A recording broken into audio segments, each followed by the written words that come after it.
Hi, boys and girls. This is Grandma Sheilla, and I have a story today that I would like to read to you.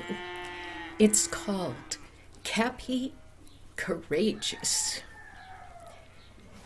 Well, one day, Dick Bast, a rancher who lived about 10 miles away, telephoned his dad. He told him Dad's brother, my Uncle Albert, had been seriously hurt. So I accompanied my parents on a hurried trip to the hospital in Reno, 60 miles away. The story of the accident left a deep impression on me. Dick Bass owned a Jersey bull, and Albert was supposed to feed it morning and evening. Well, Albert was an old hand with cattle and didn't think it was necessary to stay out the side of the pen to feed the bull. You see, during the winter, Albert worked with Hereford cattle, and they were always very calm and easy to get along with. Well, he could see the Jerseys were smaller than the Herefords and decided that they must be much less dangerous. Now, any bull can be dangerous. Well, on that particular day, Albert opened the gate to the bullpen with a forkful of alfalfa hay resting on his shoulder. As he turned to fasten the gate before proceeding to the feeding box, the startled bull charged.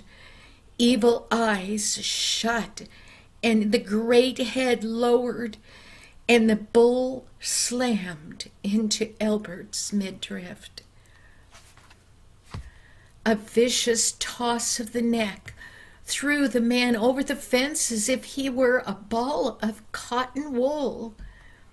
It was some time before the other farmhands found him, broken in body and unconscious, and they rushed him to the hospital. By the time I was allowed to see him, Albert was a fearful sight. His broken leg was suspended way up in the air. His head was bandaged, and he had tubes draining liquid all over his body. Well, it was 4.5 months before Albert could return to work. By then, the Jersey bull had been sold. You can be sure Albert and all his friends showed more respect for bulls of all breeds from then on. Well, the bull at our place was a huge Holstein. Holsteins aren't any more docile and even-tempered than Jerseys. They're just bigger and stronger. This is where Cappy, our shepherd dog, comes into the story. He had markings on his head that looked like a little cap, and that's how he got his name, Cappy. Well, it required a lot of skill, ordinarily, to train a livestock dog. As Cappy grew up, however, they found that he needed very little training. He demonstrated an inborn capacity for successfully managing all kinds of livestock. Well, the unforgettable sin in a livestock dog is if they're rough. If a dog goes for the neck of an animal, the animal will be frightened out of its wits. Instead of going where it's supposed to go, the scared beast will usually go the opposite way. Consequently, a dog must be trained away from any tendency to bite the necks of the cattle if it was to be of any use at all to the ranch. Well, Cappy never even thought about going for the neck on an animal. From the very first, he was interested only in nipping at the heels of the cows. And this was exactly what he was supposed to do. No one had taught him that. His heel nips were just unpleasant enough to make the animal go where we wanted it to go. It isn't common for dogs to be used with cattle. The horse, the rope, and the whooping rider are the approved ways of making cows and cattle go where they're supposed to go. But Cappy proved that a good dog could be useful too. Our cows were more frightened of Cappy's nipping at their heels than they were of any horse or rider. Now take old Dino, the short-tempered Holstein that reigned over our ranch's small dairy herd. She wasn't afraid of any human being, but she didn't like Cappy. When I drove the cattle into our pasture, it was usually Dino that wanted to go in the wrong field. All I had to do was hiss out a few words. "Go get 'em, Cappy! Sick 'em!" Well, the dog would hurtle toward Dino's heels, a blur of black and white. When confronted by a dog, a cow's natural tendency is to try to butt the smaller creature with its head. But instead, Dino would spin around and round and round and try to hook Cappy with her horns. Cappy would simply stay at the heels, also going round and round, and whenever he got close enough, he would nip at that heel. He didn't feel good, but he didn't hurt anybody either. Well, when they were making more and more rounds around, he sunk his teeth every once in a while into that cow's heels to let her know where he was. Well, the dog and the cow would go round and around in a tight circle. Maybe cows get dizzy before dogs do, I don't know. But I do know Dino always gave up that dance before Cappy did.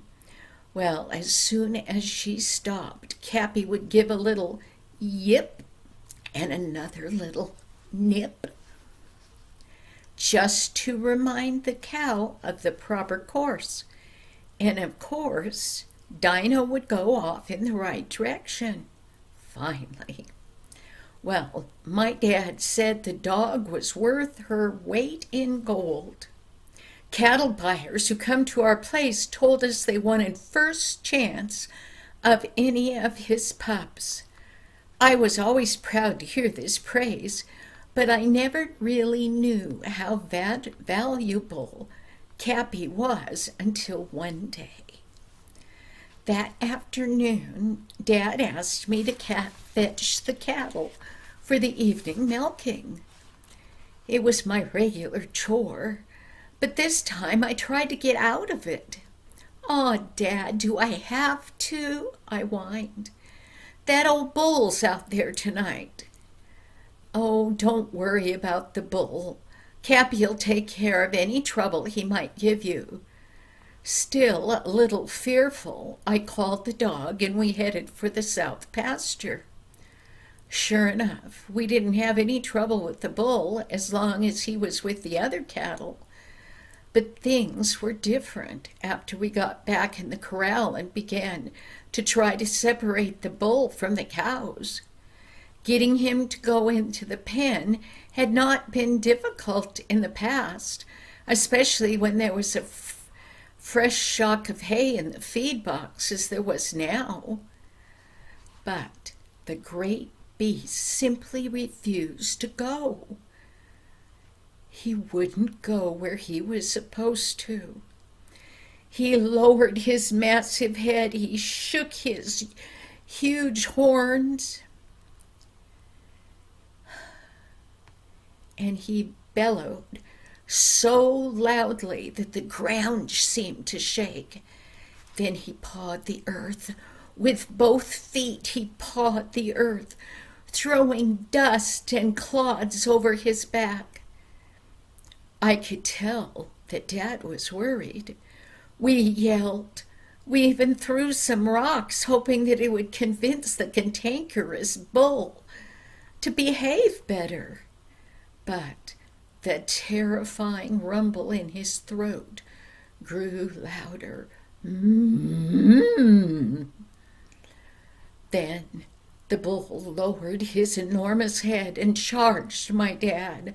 I could see the terror in my dad's eyes as he looked around for something to help him. Then he caught sight of Cappy, who was lapping a drink of water from the cattle trough nearby. "Go get him, Cappy! Go get him!" we both screamed together. I sent up a flash prayer to God that would help the dog prevent the tragedy that seemed inevitable. Like lightning, Cappy lit out for the bull. Just in time, he clamped his teeth into the tender tendon in the back of the cow's leg, right above the bull's hoof. What a relief it was to see the bull go into the same circular dance Dino always carried out.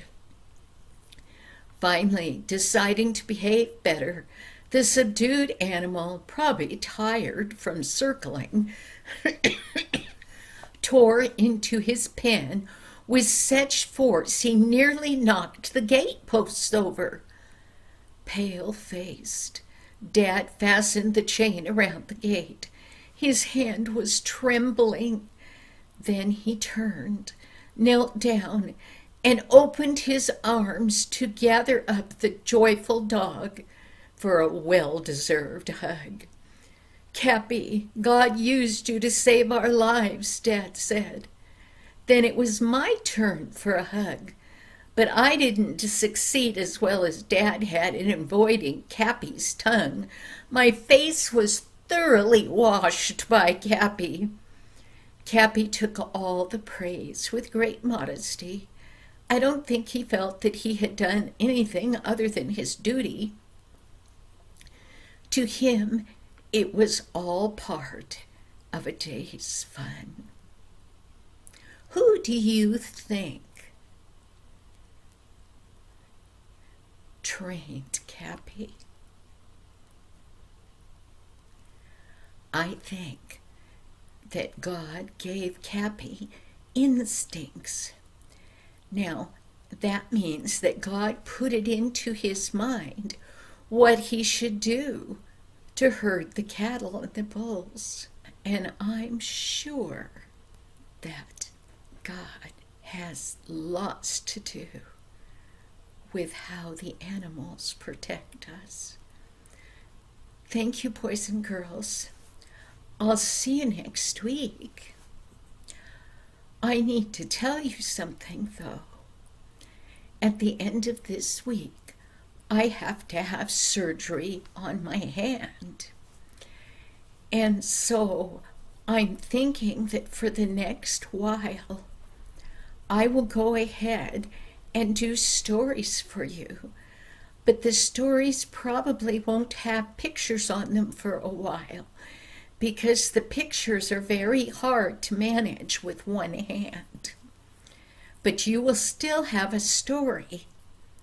We'll see you next week. Bye-bye.